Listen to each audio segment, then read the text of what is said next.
On Monday, Donald Trump is going to take the oath of office for the second time. During his first administration, there was a question of how he wields policy and government, the question of how he wields and uses and raises money. We're used to talking about that with politicians. But there was also the separate question of how he wields and uses attention. And Trump, whatever else he is, he's a master at using and wielding attention. Donald Trump has met the media moment. Conflict is attention, and attention is influence. Donald Trump is a marketing genius. He understands stagecraft. He understands the power of the visual image. In some ways, the defining feature of the last decade of public discourse has been Donald Trump as the center of attention. My friend Chris Hayes is best known as the host of MSNBC's 8 p.m. show, All In. But he just wrote a great book called The Sirens Call, How Attention Became the World's Most Endangered Resource. I've read most of the books on attention out there. This one is, I think, the best one at understanding the value of attention today, because it isn't just in danger. It is the world's most valuable resource.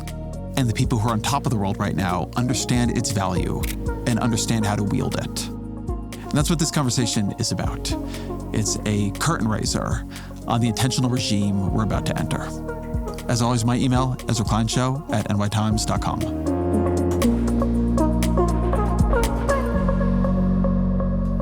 Chris Hayes, welcome to the show. It's really great to be here.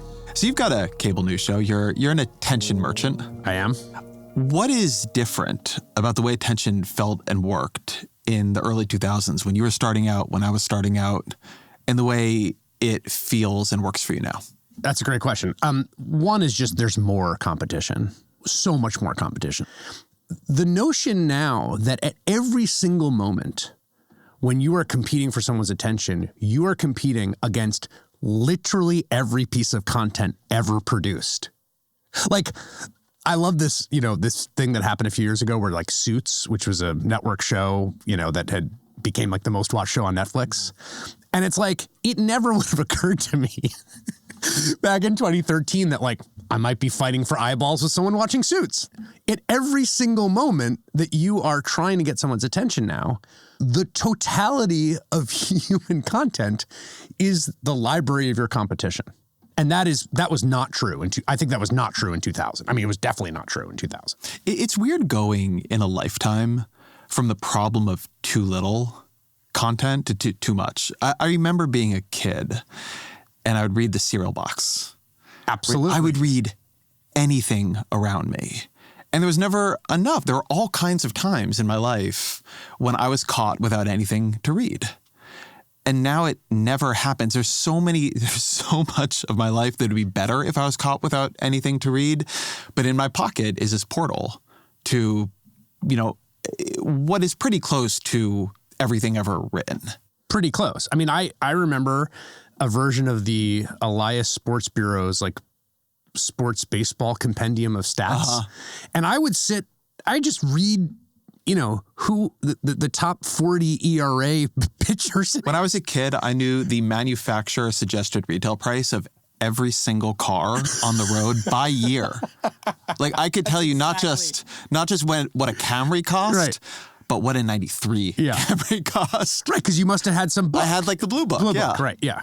Yeah, and you would, in some ways, right, the lack of choice forced a kind of focus. And I think you and I, we're roughly the same cohort. I was at the sort of front end of like RSS Google readers and blogs and this idea that you could synthesize an insane amount of information very quickly if you kind of curated it and you created processes to feed it into you. And those processes have gotten much harder and they've been totally overwhelmed by the evolution, such that I now have a very hard time even figuring out what the funnel I'm trying to construct is. So it is hard sometimes, I think, when you've lived through attention and information changing as much as we have to take the long view. Yes. One thing I liked about your book a lot is it takes the long view. And I would say the core argument is that what is happening to attention now is akin to what happened to human labor in the Industrial Revolution. Spin that out for me. So if you think about labor, right? Labor long predates labor as a wage commodity in the Industrial Revolution, right? Human beings did stuff with their effort and toil from the time that they essentially evolved, right? Like if you're hunting, gathering, picking berries, that's work. And labor evolved into an agrarian feudal systems and all kinds of different ways of small shopkeepers that did work recognizably. But what happens in the Industrial Revolution is that human effort gets embedded in a set of institutions, legal institutions, market institutions, that commodify it so that every hour of wage labor is equal to every other hour of wage labor, and then sold on a market for a price. And that's an enormous transformation in the human experience. This is total transformation in all social relations, political relations, economic relations, and also, crucially, the subjective experience of being alive in the world. I think something similar is happening with attention. And it started a while ago, the same way that the Industrial Revolution actually starts sort of earlier than we think of it at its peak. But we're reaching a crescendo where this thing, attention, which predates it being commodified, people have always paid attention to stuff, is now this market commodity that's extracted and sold. But go deeper. What do you mean? What makes attention priceable and tradable now differently than it was before? Or is that not the ground of the analogy? Like go into the specifics of this. So there's a prehistory here, which is that from the birth of what we would call recognizably modern media, and the penny press and magazines are probably the first place that you would call it that, particularly Benjamin Day's New York Sun, which has the idea that you charge people a penny for a newspaper. You lose money on each newspaper, but you sell the advertising, right? So the thing you're selling is the audience. Modern media has had this model for a long time, and basically it's all been selling attention. Billboards, newspapers, magazines, radios, TV. There's a few things that make it a difference in kind now, I would say. One is the sophistication of how minutely you could capture people's attention and how quickly and sophisticatedly you could bring it to market. So you've now got these nanosecond auctions that are auctioning off your eyeballs in the moment you're loading a web page or in the moment that Instagram Reels is going through. So that's one change. The other is just the ubiquity. The TV can't travel with you. Magazines can, but eventually you read everything in the New Yorker and that's it.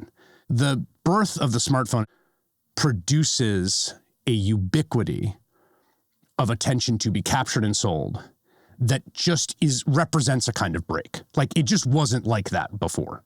One of the things happening in this era, the reason I think people are so interested in books about attention, concern about attention, is that the supply of attention is being changed and transformed by this process. It is being trained. Yep.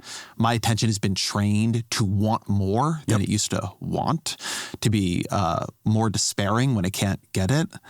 But also, I mean, the internet in a way, with just a much higher level of sophistication, turned into a massive experimentation for what works attentionally. Mm-hmm.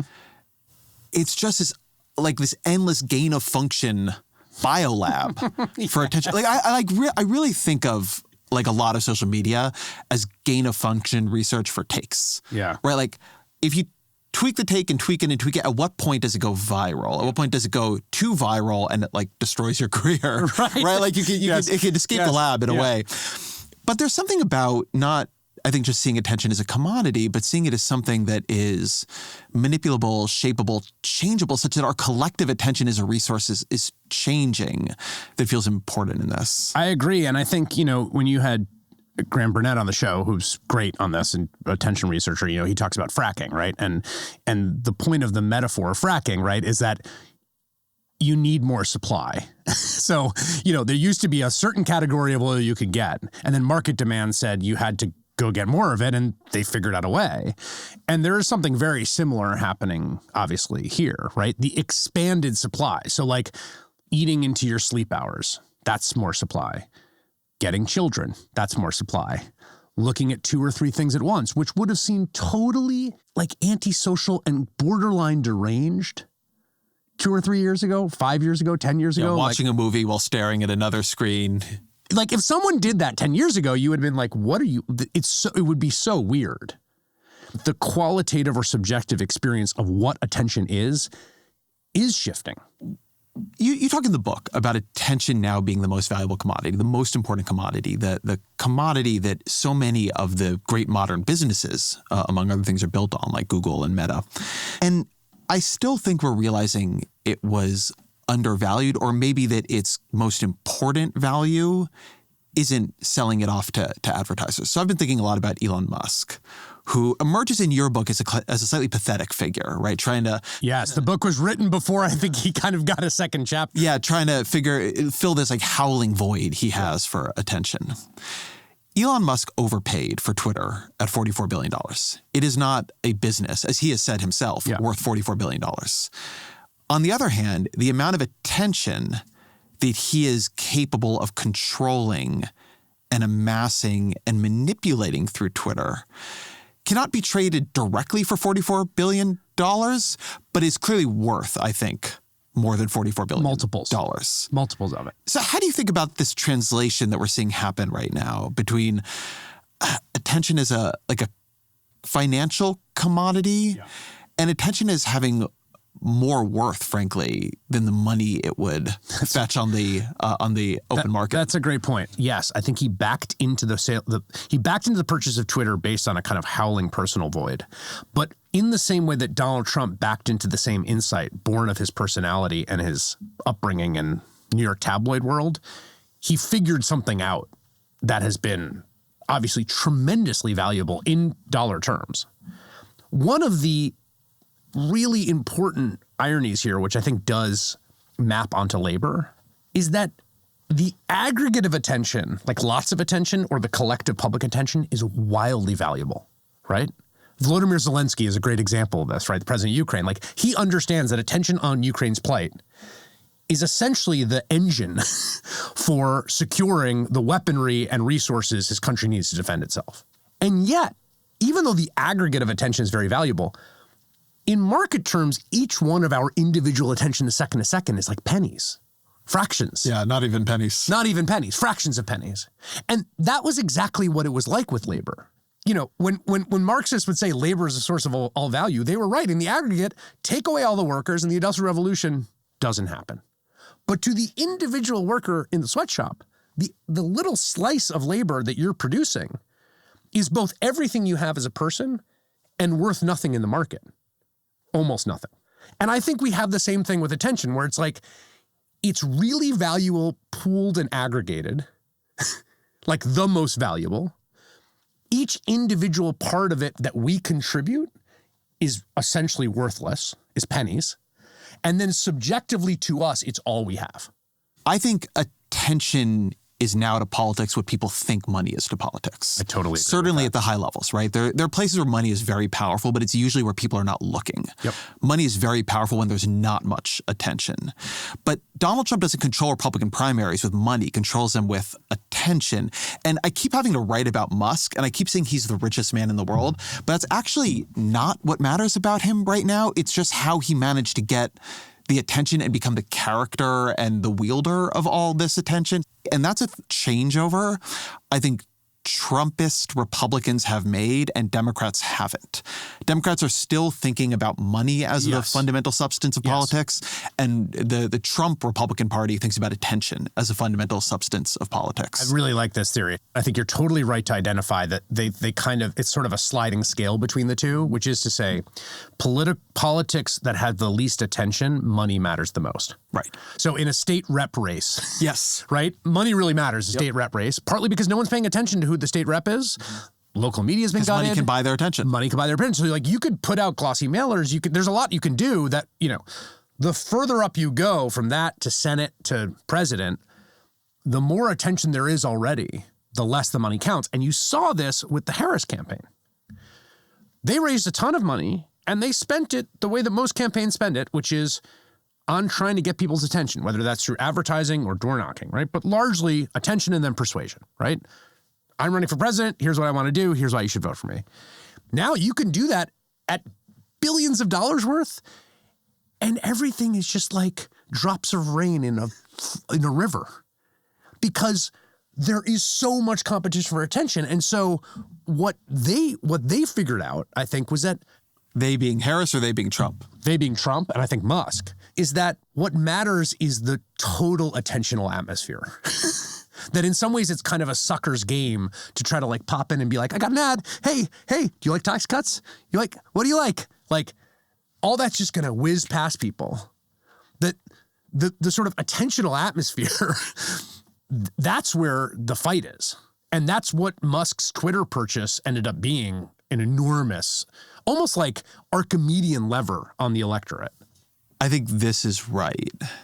I think there's another distinction between Democrats and Republicans here, which is that I think Democrats still believe that the type of attention you get is the most important thing. If your choice is between a lot of negative attention and no attention, go for no attention. And at least the Trump side of the Republican Party believes that the volume, the sum total of attention is the most important thing. And a lot of negative attention, not only fine, maybe great, right? Because there's so much attentional energy and conflict. And so you really see this, like Kamala Harris, and once he became part of the ticket, Tim Walz, and behind them, Joe Biden, before the changeover, they were just terrified of an interview going badly. Yes. Trump and Vance, and they were all over the place, including in places very hostile to them. Yeah, and Vance had a ton of interviews that went badly. Yeah, but they were everywhere. Yeah. Because they cared about the volume of attention and were completely fine with the energy that negative attention could unlock. I think this is the key insight, the key transformational insight of Donald Trump to politics.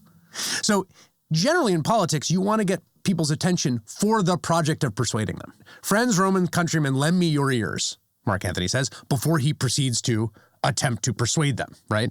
What Trump figured out is that in the attention age, in this sort of war of all against all, actually just getting attention matters more than whatever comes after it. And one way, reliably, to get people's attention is negative attention. Like, if you insult people, act outrageously, this is literally, there was a commercial model for this, which is shock jocks of the 1980s and 90s that we grew up with, right? Like, they were in a competitive attentional marketplace in local places.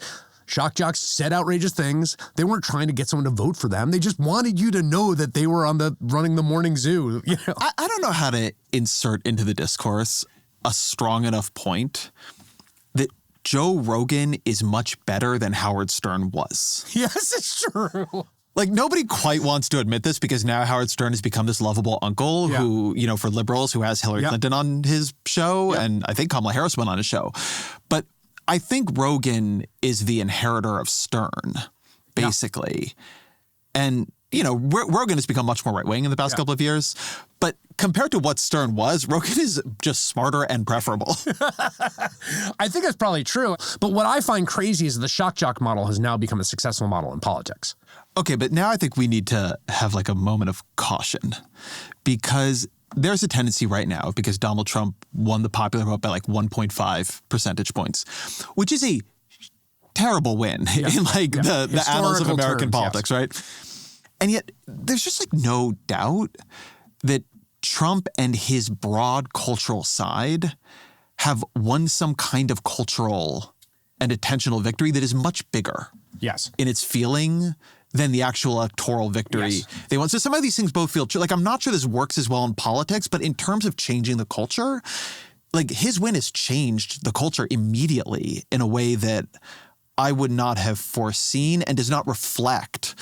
Like, if you just told somebody the election results, I don't think they would feel the vibe shift. So I agree with that, and I want to sort of take those in two parts, because I think the politics is actually worth taking a second with. Mark Robinson ran for governor of North Carolina. He was already elected as statewide as a lieutenant governor, said lots of outrageous things all the time. He was discovered to be almost certainly, I think he denies it, but it seems to me pretty plausible, a commenter on the Nude Africa site where he said all sorts of wildly offensive things, including, "I am a black Nazi." Robinson lost that race in North Carolina, a state Trump carried. It's probably like a +1 or 2 Republican state at national level. It didn't work for him. Like, there was a lot of attention market. Kari Lake courted negative attention, lost 2 successive statewide races. Doug Mastriano. I could go down the list. So there's something really fascinating. J.D. Vance underperformed in Ohio in his Senate race. Considerably. So there is something happening where it's not a great it has not proven to be a replicable strategy. That the old logic that we were just talking about the Democrats having and being outdated still does hold in a lot of races. That said, in terms of influence, I think negative attention is incredibly effective. Mm-hmm. And I think you're seeing this shock jock. You can call it shock jock. You can just call it trolling politics. I mean, it is trolling politics. The idea of trolling and the reason that trolling exists is it's easier to get negative attention than positive attention. It creates a conundrum for the other side, which is, do you ignore them while they say horrible stuff? Or do you engage them and give them what they want? And I think this kind of trolling politics, which was really Donald Trump's insight, is the most transformational part of politics now. And you're 100% correct. The media management around Democrats is so much risk aversion. If the choice is negative attention or no attention, we take no attention every time. And that is the wrong choice. You can frame this as a strategy. And clearly people who are not temperamentally suited to the strategy, like Vance and Rubio and others, have tried it on with varying degrees of fit at different times. But I think it's better to frame it in a way as a temperament. I mean, you write in the book, compliments roll off your back. Criticism stays with you for days. But it's not true for everybody, right? There's a certain personality type that is okay with that negative charge. It is okay being hated by many to be loved by some.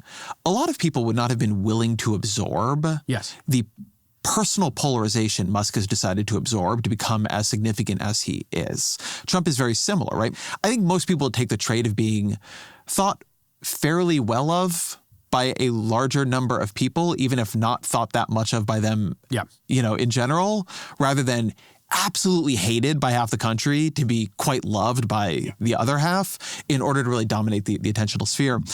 And I think that's something in people. And I guess what I'm asking you is, does politics now and attention select for a kind of attentional sociopath? I think it does. I mean, I think it does select for a kind of attentional sociopath. I would push back a little bit in this respect, though. I don't know how much of the negative feedback gets to Donald Trump and Musk. Like, I do think they have probably created. But he's sitting there watching MSNBC and getting mad at it. Or CNN. Yes, that's true. He's a guy wwho actually seeks out stuff to make him angry. Yes, but I guess what I'm trying to say is, like, I think it bothers him and Musk too. I just I guess I just don't buy that that it rolls off their back. Mm-hmm. I mean, they're kind of obsessed with it also.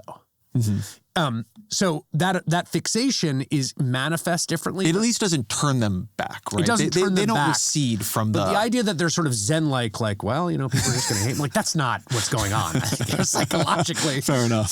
So, yes, I worry, actually, that it now selects for a kind of sociopathic disposition. Or just a very, broken and compulsive one. Because, I don't, just speaking for myself, I have the show-off demon in myself, and I've, from the time I was very young, wanted people to pay attention to me. I don't love that part of me. I don't think that's, the best part of me. I think that my relationship to it is a little fraught and intentionally managed. And I don't think that, I would be a better person if I let that beast run loose. And I worry that the incentives are to basically do that, both for everyone individually, in politics and culture everywhere, and also in the kind of collective public sphere. Let me say the thing that I think is the deepest problem here. I think fundamentally the most competitive attentional regimes select for the parts of people that are, in the aggregate and over time, kind of the most reactionary. That's the deeper problem I worry about. Tabloid coverage of crime. Tabloid coverage from crime, which literally goes back to Benjamin Day's New York Sun. He was the first New York newspaper to have a court reporter who went to the court and said, wrote down what he heard, right? Tabloid coverage of crime 100% has a ideological valence that is conservative, reactionary. So I think generally competitive attention markets select for negativity. They select for all kinds of things that are generally lead people towards their sort of most reactionary selves. And then the negativity bias of competitive attentional markets also means it's really hard for incumbents. We've been, I think, talking about attention mostly in terms of social media here. Yeah. And I want to talk about another way that attentions and the way we think about stories like changed in this period, which is reality television, which is the other side of this that Trump comes out of. I mean, I understand Trump is sort of made by Twitter at that time, cable news at that time, and reality television. Joe Rogan, weirdly, also comes out of reality television. But one thing that has felt true to me about Trump's second term, much more than the first, is it feels like reality television. It is all these secondary characters with their own subplots and their own arcs and what's going to happen with Pete Hegseth, and over here is RFK Jr. and Musk. Trump is playing much more than he did in the first. In the first term, Trump was the only character of the Trump administration. Yep. Now he's playing a role that feels to me much more like the host. Like sometimes he comes out and somebody actually is voted off the island. It's like, well, Matt Gaetz is gone now, you know, or so-and-so is gone. People get fired, or he settles like the big plot of that week, right? He's going to side with Musk and Ramaswamy on H-1B visas, right? You know, or he comes in to announce a new plot like Greenland, right? Yes. He's not the only. This week we're running a new competition. He's not the only figure. He's the host, the decider, the something. Compared to other administrations, even compared to his first, this one is feeling programmed in a very different way. I mean, you're somebody obviously who has to follow the plots and report on them night after night and in the eternal purgatory that you are in. There are worse fates. Does that resonate for you? It does resonate. I mean, yeah, you know, if you've ever talked to people in reality television, like they selected for people with very flawed personalities, borderline personality disorder, narcissism, because that produced conflict and conflict produced drama, and drama is, you know, conflict is what keeps attention. And those people like attention. Not all of them, but the ones they pick, like attention, right? Exactly. You pick people on reality shows who like attention and are willing to absorb negative attention to be the star. Exactly right. And you don't pick people who are just sort of like shy and go along to get along, right? Because what does that get you? So that model, I think, explains a lot about the personalities that are selected for in contexts of intense attentional competition. In terms of the programming, I totally agree, although I do think it's totally like instinctual for him. Like, I don't think it's that plotted out, but I do think fundamentally he thinks that you need to keep he needs the attention at all times. And he just has an intuitive sense of that. The Greenland thing's a perfect example. And there's been 1,000 of them in the first Trump administration. There'll be 1,000 more, which is like, what do you do with it? Like, is it attention getting to be like, the incoming president wants to take over Greenland? Like, yeah, it is. Is he serious? I don't know. Is it a good idea? No, it's not. Should we debate it? Should we talk about, I don't know. But we're all just now inside the attentional vortex of the Greenland conversation. And he's done that again and again and again. But it's a way in which his sense of it seems to have changed. It was a well-remarked on and reported dynamic of the appointments in the first term that he had a casting orientation to them, but it was visual. He wanted people who looked like a Secretary of State, a general, a Federal Reserve chair. Right. So you got people like Rex Tillerson and Jay Powell in Trump 1. He is building characters and selecting people who are good at going on podcasts, for instance, or being on TV in Trump 2. Yes. I mean, that latter point, I think he is selecting for people that will keep attention and communicate for sure. I mean, I still think there's a certain amount of casting look to it, with all of, we should note, like all of the biases that come with that, right? Like if you're looking for a general on central casting, you're looking for a white man, right? Which is part of, I think. Yeah, but you're not looking for Pete Hegseth.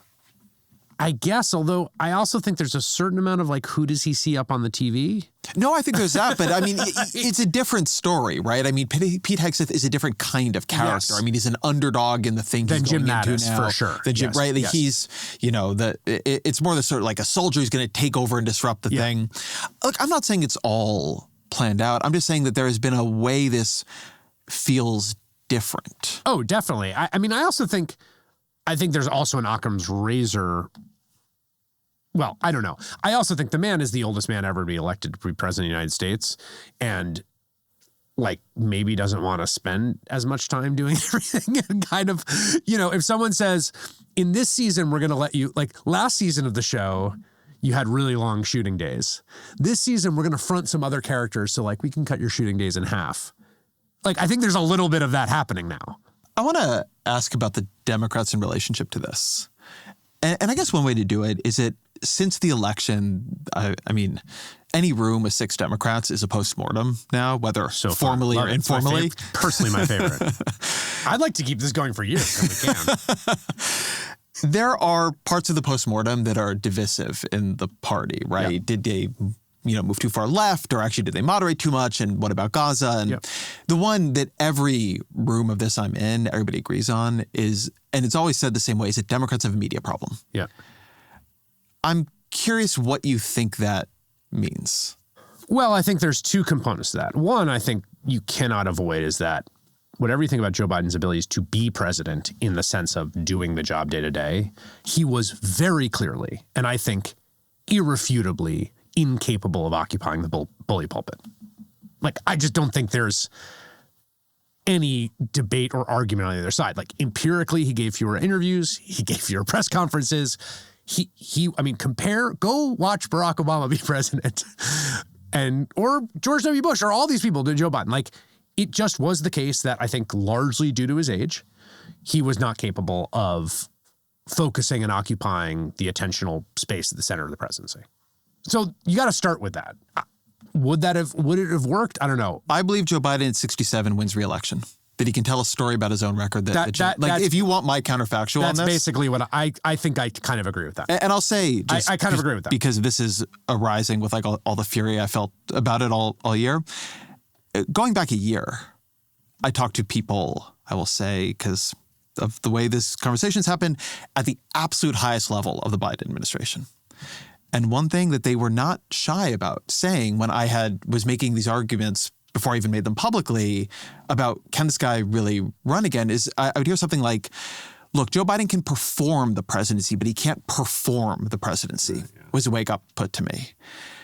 And they still thought it was okay to run him again. You got to do both. Which shows an unbelievable devaluing at the highest levels of Democratic politics of attention. So that they thought like it was okay that they could just make this argument. Well, like this guy can't perform it, but that's entertainment. This is a presidency. It's not about who's the best celebrity or who can go on Jimmy Kimmel. But of course, it partly is. So that's the first layer, right? But that connects to the next layer, which is the obsession with what is called the mainstream media, the legacy media, all of which is like understandable, but is increasingly a conversation that like a relatively small part of the country is part of. And they're still laser focused on that. And again, I get that. And they're laser focused on it in terms of not making news, right? Like I think about this phrase all the time, like not making news as opposed to making news. Making news means getting people's attention. Not making news means not getting people's attention. And the goal of a lot of Democrats always in their communication is to not make news. And Donald Trump's goal is always to make news. Something that has been on my mind is that in a way, the fact that I keep hearing Democrats call this a media problem rather than say an attention problem reflects exactly the problem. The issue that I think there's still an intuition. I mean, the media as a linguistic construct sounds like an institutional thing that people control. Like one way you might solve your media problem is Chris Hayes decides who goes on the Chris Hayes, all-in show on weeknights on MSNBC, and you get him to book you. Or a Joe Rogan of the left. A Joe Rogan of the left, right? That's my favorite phrase to come out of the election. I think it reflects Democrats still thinking that media is something that broadcasters and gatekeepers control, and the way to win it over is to win them over, as opposed to something that you attract, right? Media is something you get booked on. Attention is something you attract. Liberal Joe Rogan discourse actually drives me like insane. Like I want to throw myself off of a bridge. You can't build Joe Rogan if you're a political person. If you're trying to back it out as because the whole point of what is meaningful about him, to the extent he's meaningful, and I'm not sure, I'm using him a little bit as a stand-in for a whole sort of world of culture that I think Democrats have kind of abandoned. What's meaningful about him is fundamentally he's not for people interested in politics. Yes. Like, Democrats are obsessed with how New York Times exactly words its headlines about Donald Trump. But Democrats win people who read New York Times headlines about Donald Trump. They lose people who don't read politics at all. And you can't win them by being more and more political and be like, we're going to create a Joe Rogan, but with perfect politics who likes everything Democrats do. Like, the whole point is that you have to go and compete in non-political spaces. And you also have to get attention. You have to get the attention of people at the periphery of politics. I mean, how do you get messages to people at the outer periphery? And part of the answer is you need to draw a lot of attention generally. And it's not like they didn't know this. I mean, the idea of Beyonce, the idea of like using celebrities, like, wait, well, these are attentional magnets. They're sort of avatars. But increasingly, it just doesn't work that way anymore. I do think a little bit. I've been thinking about this, and I'm not sure I think what I'm about to say is right.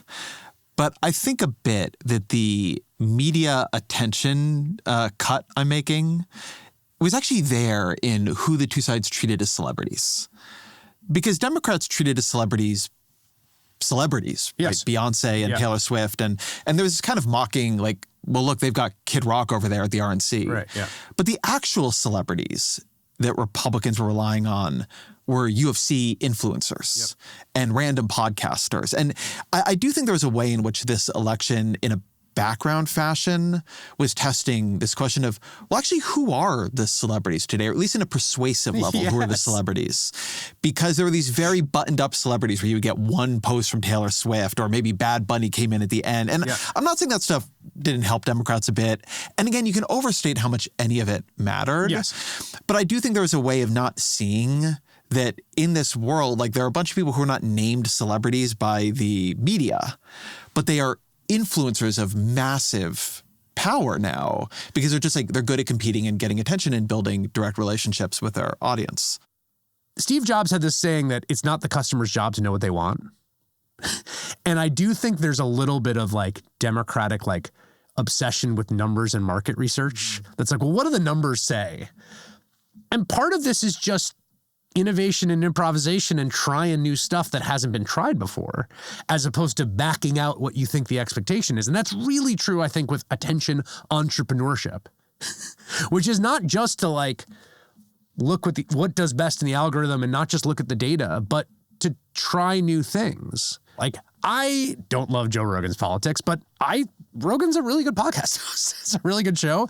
I have listened intermittently for years, particularly I used to more than I do now. I've listened to Rogan podcasts where he does 2.5 hours with an astrophysicist. And they're totally fascinating. I mean, part of the problem too, as I sort of think this through, right, there is an asymmetry about risk. And I'm trying to figure out how, like, it just is the case that like a gaffe for a Democratic politician is going to kind of stick out more and stick more. Partly, I think, as a self-enforcing cycle, which is that if you do less media, then the gaffes stick more. And partly because, well, I'll do this take and then you can cut it out. We're definitely not cutting it out now. Well, this take has nothing to do with attention, but here's my Let's take. See. Okay. You're at a restaurant with your kids. And the kid over there at the other table is just same age, just acting like crazy, watching a screen, doesn't have their napkin, making a mess. And your kid says, well, they don't have to do it. And I'm like, I don't care about them. It's not my kid. I feel like that's how the mainstream media basically treats the Democratic Party. And I think it's partly the flip side of a correct conservative critique, which is that the vast majority of people who work in the mainstream media are products of a cultural milieu that is generally center-left in Democratic voting. But it means that they hold Democrats to higher standards. And like J.D. Vance and Donald Trump are those other kids at the table. I don't care what they do. They're not my kids. And I truly believe this is true. This can get me in trouble. I don't care. I do think there's something to it, but I think there's one more link in the chain, which is that the issue is that the people who vote for Democrats are them, the mainstream media is influencers, yes, right? Exactly. And I mean, it isn't the case, right? It is the case that there are things Republicans can do in the media that are problems for them. Like, in certain ways, not be anti-immigrant enough. Yeah. right? Or say Donald Trump did not win the 2020 election. That's true. They have their own gaffes. They have their own gaffes. Yeah. They're just different. Yes. And they're, because the mainstream media for them is in the role of enemy, for the mainstream media to be mad at them doesn't matter. Like, that's already the storyline. Right. Yes.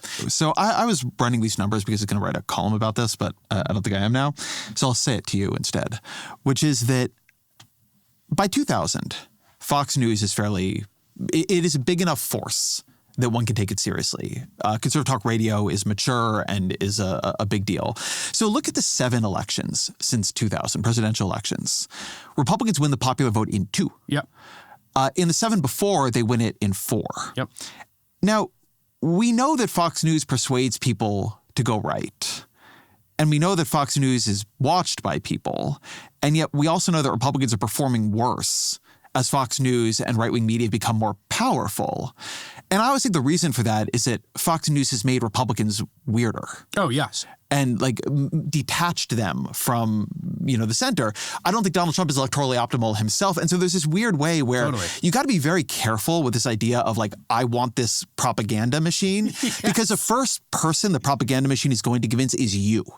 That's exactly right. And we see this in race after race after race. I mean, this has really been one of the stories of the MAGA era, is bad Republican candidates at all levels losing winnable races that they probably should have won because they were adhering to the exact same attentional incentives that produced Donald Trump up at the top. And this happens in all kinds of races. I mean, even races that they win that are way closer than they should be. So part of what's happening is this malformation of the public, right? This of different publics, of parties, of different audiences, is producing real pathologies that are, in many cases, again, among Republican candidates, rejected by the people who are outside of that particular audience sphere that is being formed by that kind of propaganda. I mean, there's been all this post-2024 talk, some of it by me, about the problem of the groups on the Democratic side and the way they pull Democrats, not just left, but into a distance from the median voter. They convince Democrats of things about the public that are not true, right? The group that is saying, we represent Black voters, we represent Hispanic voters, does not. I think conservative media is like that, but much more powerful for the right. It has given the right a very malformed view of the public. Oh, I agree with that. And enforces that view in a vicious way. I think this is one place I think this is really true is on trans issues. I think people are conflicted on questions of policy around this. But I think one thing that is pretty clear both from electoral results and from polling is that the public writ large is nowhere near as obsessed. Obsessed with this issue and with the lives and bodies of these fellow Americans of ours as the propaganda machine and the attention merchants on the right are finding. And again, they're covering that because it rates. And to be clear, there's a feedback loop here. They're not just telling people to care about this. There's a small group of people that do really care about it. But I think it has been distorting for them. And I think there's all kinds of races where they have closed with this message. Well, I think that this issue is somewhere where, as you say, people are conflicted. So if you can split the electorate or make the electorate think about the part where they side with the right, sports teams, right? I think that's probably their best issue.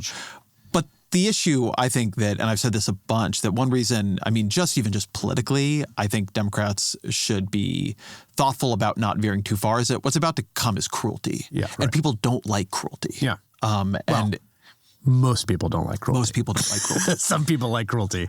When I think of the damage Twitter X did to Democrats, it came from 2020, not from 2024. It was this time when Democrats actually dominated Twitter and used it to do a lot of in-group policing and persuade themselves of a lot of electorally ruinous or unpopular ideas that then Republicans weaponized, in 2024. The fact that Republicans now have X and I guess True Social and it's run by, Musk and Trump, it's not obvious to me that it's a net benefit. That it's a net benefit. Yeah, I would agree with that. I think that it's pretty clear to me that Musk's takeover has produced a kind of vibe shift and cultural influence for reactionary ideas that I think broadly benefits the right writ large, even if it sends a few Republican candidates over the cliff. You know what I mean? And I think that, so I think there's trade-offs between that, honestly. And I think that's probably that's true for Democrats too. Sometimes there are trade-offs between ideas moving public opinion in one direction or another, or normalizing things that seem ultra or radical that may cost a few candidates elections. And I think that those trade-offs go in both directions. The other thing is there's consequences here that are more than political. Literally tens of thousands of people died that shouldn't have died during the pandemic because they didn't get vaccinated. And so there's real tangible results to all of this that transcend politics. And well, to me, that's one of the ways, though, that this might not play out well for the right. Yes. That, for instance, a good possible example of this is that if the embrace of crypto culture leads to unwise levels of, I wouldn't call it deregulation, but because these things aren't regulated really now, but structures of regulation that are shadowy. So you have huge amounts of risk pooling in weird places. You might have contagion in the financial sector because Annie Lowry, my wife, wrote a great piece about this in The Atlantic. You might have contagion in the financial sector because financial firms begin reconstructing themselves as blockchain assets in order to go into lighter regulation. And then you have something that somebody doesn't understand or the regulators don't understand blow up. Yep. And now you're blamed for it in the way that, Bush and the Republicans were in 2008. There's no guarantee that that happens. It might not. But that's the kind of thing where... That's the risk you're running. I'm biased here, and people listening to this who don't share my politics are free to, write this off or not. But the center left, which still broadly consumes what we would call the mainstream media, legacy media, institutional media, that there's just more of this reality checking happening there. I mean, there's a big fight about is inflation happening or is it not? And then it was clear that inflation was happening. It was very high. And you didn't get, there are people who were talking about whether the inflation was the cause of the American Rescue Plan or whether it was really politically salient. But you didn't get a bunch of inflation truthers saying that the books were cooked or they were wrong or inflation was high. And that was that core fact suffused the coverage of all the people in that media ecosystem and sphere. But I think if you saw 9% inflation under Donald Trump, I think you would have had a kind of similar, reaction to the election, the 2020 election, which is it's not happening. I think there's just a mechanism of denial, a mechanism of sheer sort of cleaving off from reality in that attentional ecosystem that is distinct. So the political scientist Henry Farrell had this good piece on a Substack, an essay, about, he was saying we misunderstand the problem of social media. And he had this analogy to porn. And he says that the way he's working off somebody else's argument about porn, but he says internet porn is tuned not towards people who watch it, but people who buy it. What internet porn is trying to do is not get you to consume it for free, but to pay, $9.95 a month or whatever. And the people who will do that have more extreme tastes. And so you have this ecosystem of pornography that is tilted to be more extreme because it's trying to get this actual conversion. But it then creates this mass sense among the porn-watching public that tastes are more extreme, that everybody else is into things that are more extreme. It arguably changes people's tastes because you just get used to things. And in that way, pornography malforms the public. And his sort of argument is that social media is doing the same thing. It is making everybody think that everybody else's tastes politically are more extreme than they are. Insane than they are. Everybody else is obsessed with a UK gang rape scandal from more than 10 years ago. Right. The effect is not just what it does to the public, but the way it warps, particularly understanding of, politicians and media figures who are looking at social media as if it is the public. And his key point here, which I think is just the bedrock for this analysis and so often left behind and so important, is that we're talking about collective understanding and collective publics as complicated organisms that are greater than the sum of their parts. because, as he writes in the piece, like a lot of this discourse is about individuals. Like a bunch of individuals hold these wrong beliefs. But democracy is something we do together. It's not a bunch of aggregated individual choices. And I think this argument is completely correct. And partly it's because we're also being constantly pulled towards things that are the most attentionally salient, which is just a distinct category from like at a bedrock from what we think is important. I cannot stress this enough. Attention is not a moral faculty. There's a Lippmann writing in 19-teens that I quote in the book. It's during Versailles. And he says, the American people have a great deal of interests in what happens at Versailles, but they're not interested in it. He's like, in the same way that like a child has a real interest in his father's business, he's going to inherit, but he's not interested in it. He's like, what we're interested in is like the gowns of the queen, basically. Yeah. And it's pretty funny because it's bang on. And the point is that we all understand, we have a category of words, going back to porn, like titillating, prurient, lurid, that obscene, that describe the category of things that we think that we both know draw our attention but are morally dubious. And what happens in the sort of collective malformation around attention as the most signature value, is the only thing that matters in this competitive landscape, is a kind of moral degradation. Because it's pulling us towards things that we know at some level aren't that important or morally defensible, but do get our attention. Okay, so I think this actually brings up a good, like very counter to this conversation question, which is maybe the optimal strategy if your vision, your sense of the public, your politics, maybe your own moral faculties are so warped by competing for this volume of attention is to not play. So in 2020, Joe Biden is the least online and the least attentionally sophisticated or even interested of any of the Democrats running for president. And I don't think that is unrelated to him winning, to why he won in 2020, certainly won in the primary and possibly even won in the general, because he had lots of problems as a candidate. He was, I think, too old to be running, effectively even then, or at least very much on the edge. And he was diminished from what he once was. But his sense of the electorate had not been like driven malformed. Yes, that's a great point. And so he didn't get on board with a bunch of dumb things other people were getting on board with. That's a great point. We're kind of implying that like the right strategy here is an embrace in the way, some kind of alternative, but still embrace like what we're seeing from Trump and Musk. Maybe it's the opposite. And think about this for candidates. I mean, I after Bush won in 2004, when there was a version of the discourse we're going through now, the idea is like, you know what we need? A black guy with a foreign-sounding name who is a former professor and community organizer. Constitutional law professor, yes. Like, that was ludicrous. Like, what we need is, like, a guy you can have a beer with who also has a ranch. And, like, that's what we need. And it was like, no, we needed something totally different. Two things. One, I think it is important, again, to distinguish between, like, what is this doing to people more broadly and what is it doing to political professionals? Yes. And I think it's extremely dangerous for political professionals to read social media as representative of the public.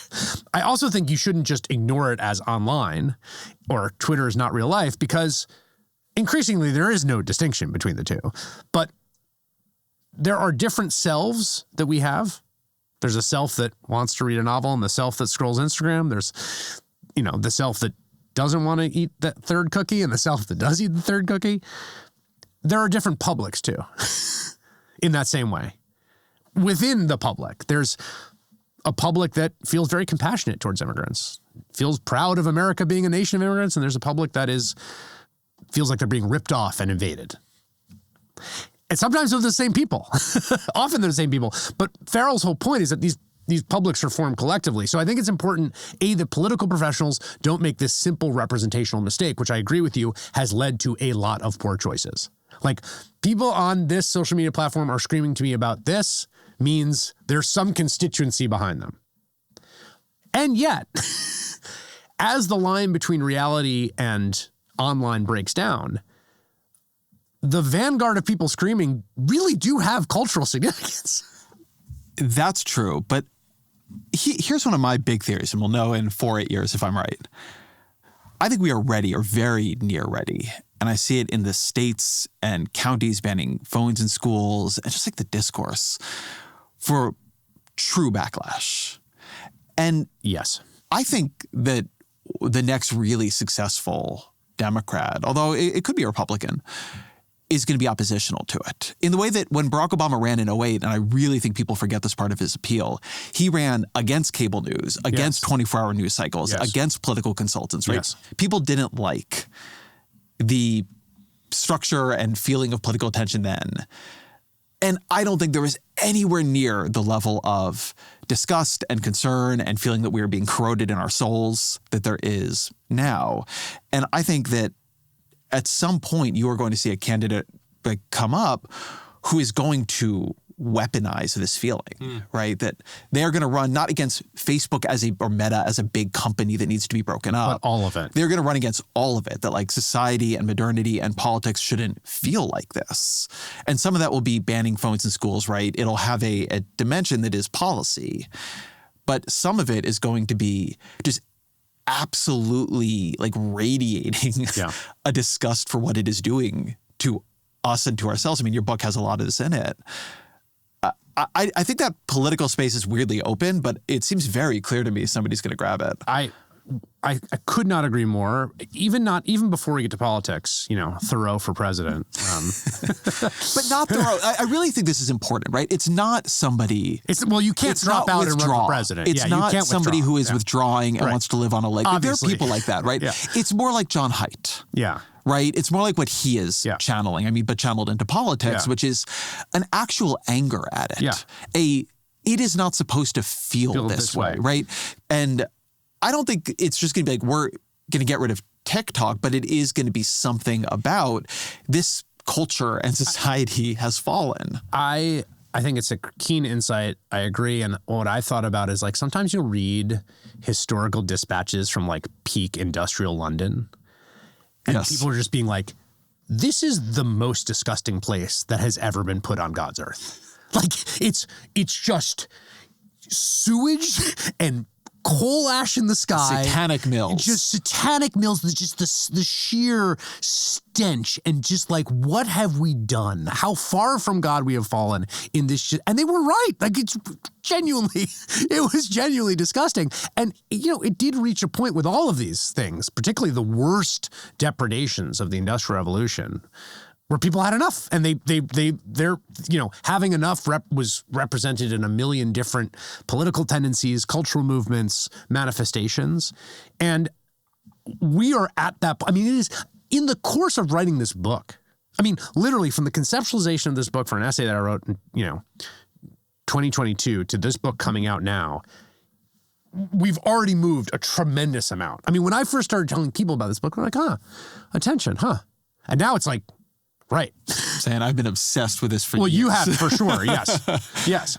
And I think you and I are predisposed to be obsessed with it because the universe in which we operate is like, we're constantly trying to sort of screen information, get the good information, protect our attention, try to think in a way that's productive.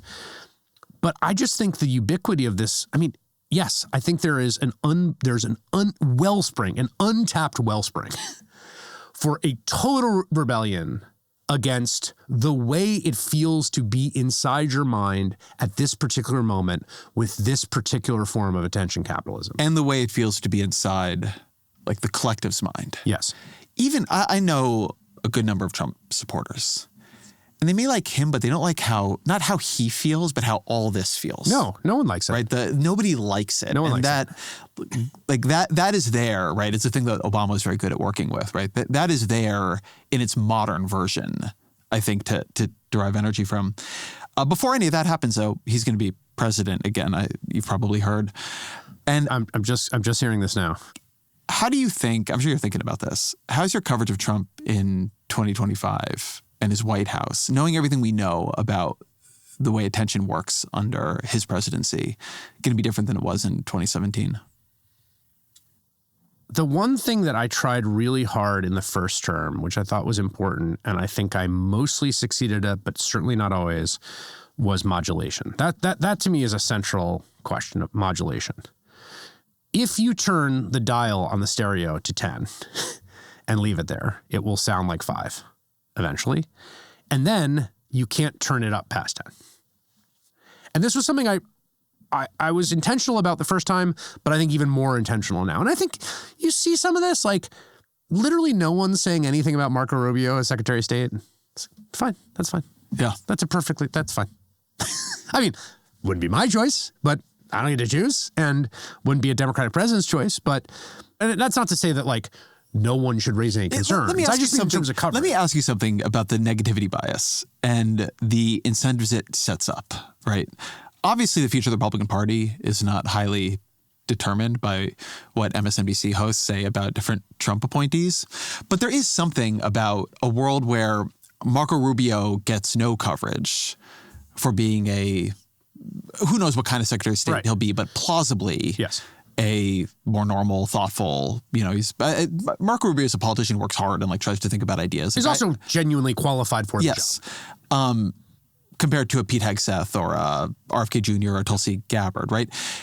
In this world where we say that there is value to attention and we give all this attentional resource to the worst people, making them more valuable to Trump and squeezing out that's interesting. Is there actually like a bad incentive system being set up by that? Like, I've never known what to do with this thought, which I've had for a long time, because on the one hand, you can't just ignore the terrible things happening in government. That's a dereliction of what we're here to do. Right. And on the other hand, if you believe that just giving things attention is to give them value and energy, to only cover the terrible things happening in government is to,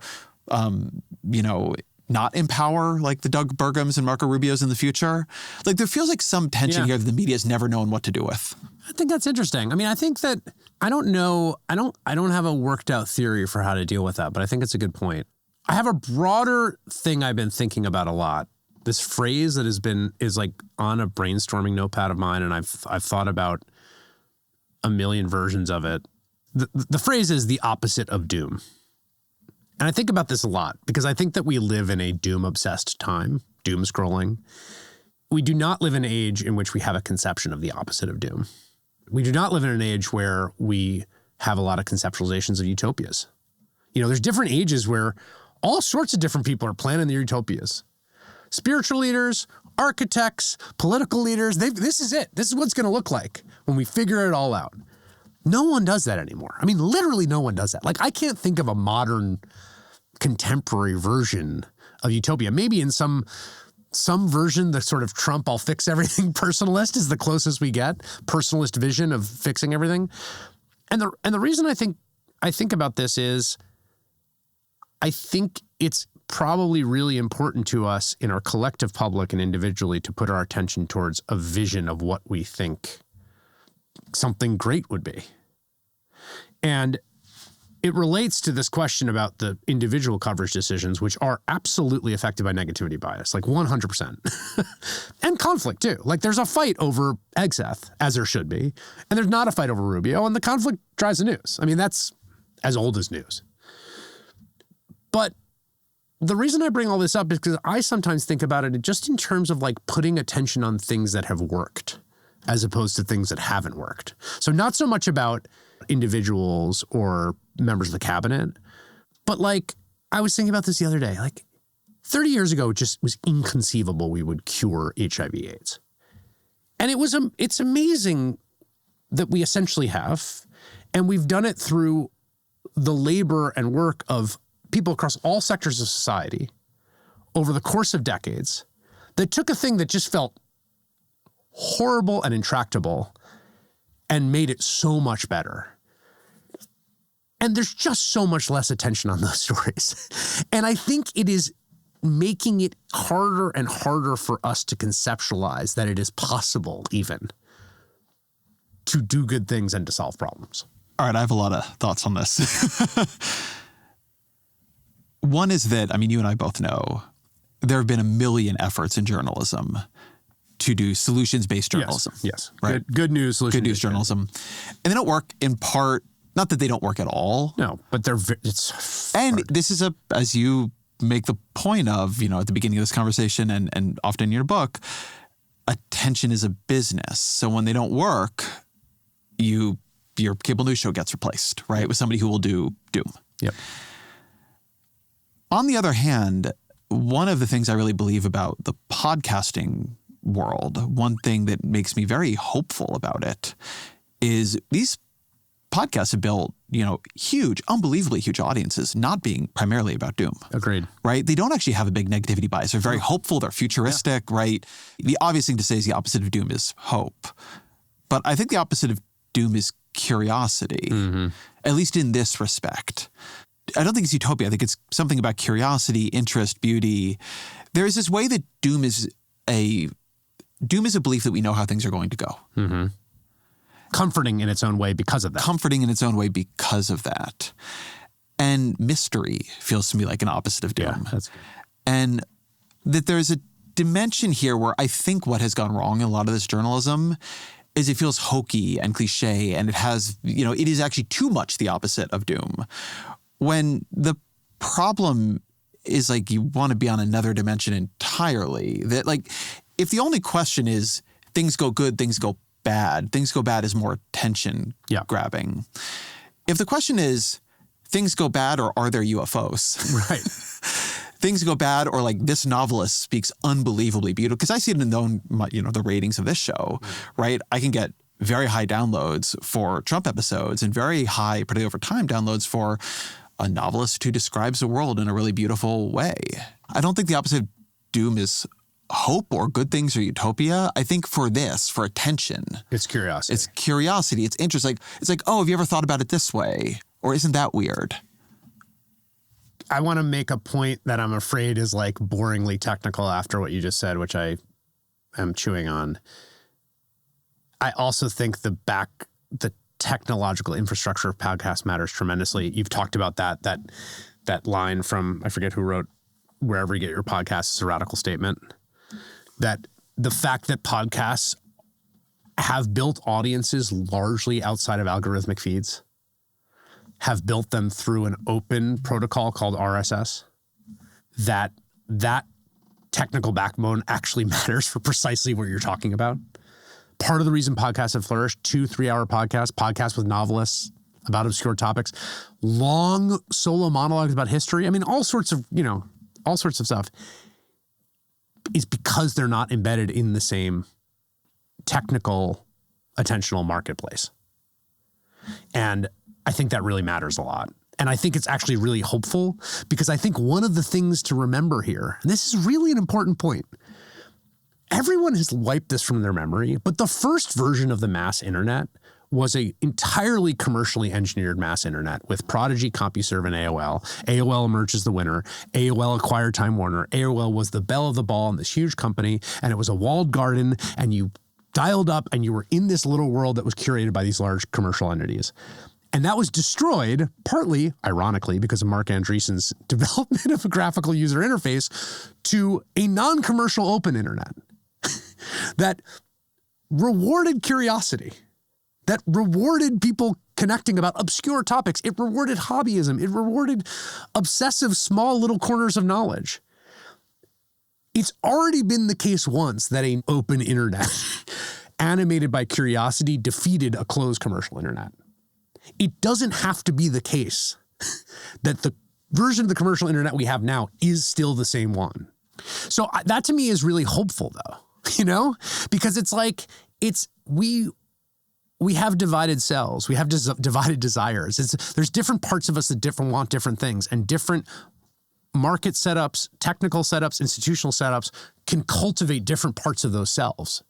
It's not like we lose one part or another. The other part is still there. It's a question about the systems around us drawing forth those different parts of us or not. I think that is a good place to end. Always our final question. What are 3 books you would recommend to the audience? So first I'll start with a classic, which is Neil Postman's Amusing Ourselves to Death. The The GOAT. The GOAT in this discourse, I think it still totally holds up. The first chapter, which is somewhat predicts Donald Trump. Yes, totally. In an explicit way. Yes. Totally, yes. In an explicit way. Also, the first essay, which is just about the sort of different versions of a dystopian future between 1984, which is information constraint, and Brave New World, which is overflow of entertainment and information about how we ended up in the Brave New World. Great. Another book that has been mentioned on your podcast a lot and relevant, which is, again, I feel like I'm sort of citing canonical texts here. And it's important for me to do because I want to be clear, as we all are as authors, lots of people have been thinking about this very well and very hard. But Jenny Odell's How to Do Nothing is a fantastic book. It's strange and distinct and is much more, I would say, like spiritually omnivorous than the book that I've written.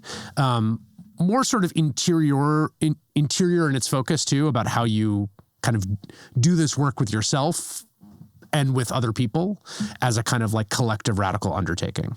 Yeah, the form of that book is also the function, because I feel like so much of what books about attention are about is how it homogenizes all of us. And that book, I love that book so much. It is a completely distinct product. Exactly. Of a completely distinct mind. Like no other human being would write that book. No other human being would write that book. There's no comp for that book. It is its own thing. Yeah. And it's also a book I love books like that. I love books like that too. And I also think it's a rare thing to write a nonfiction book where you can't get 85% of the way there by just like hearing the author on a podcast or reading a review. Like you got to actually read the book. And then my final is a work of fiction of short stories by an author named Tony Tulatamudi called Rejection. And it is the bleakest. Not safe for work, friends. Not safe for work. It is the bleakest and one of the most unremittingly punishing pictures of the hell that we've built for ourselves. And yet, I say this, that doesn't sound like a book you want to read. I absolutely tore through it. I read the whole thing in basically a day, and it just stuck with me, and I really recommend it highly. One of the most intense reading experiences. There is a 10 to 12 page granular description of a sexual fantasy in this book that your full body will basically, you will hit a point of physical paralysis as you read this, but also can't stop reading and also are so amused. It's so funny and it's so dark. And I've never read anything like it. Chris Hayes, your book is great. I recommend it to everybody. Thank you. Thank you.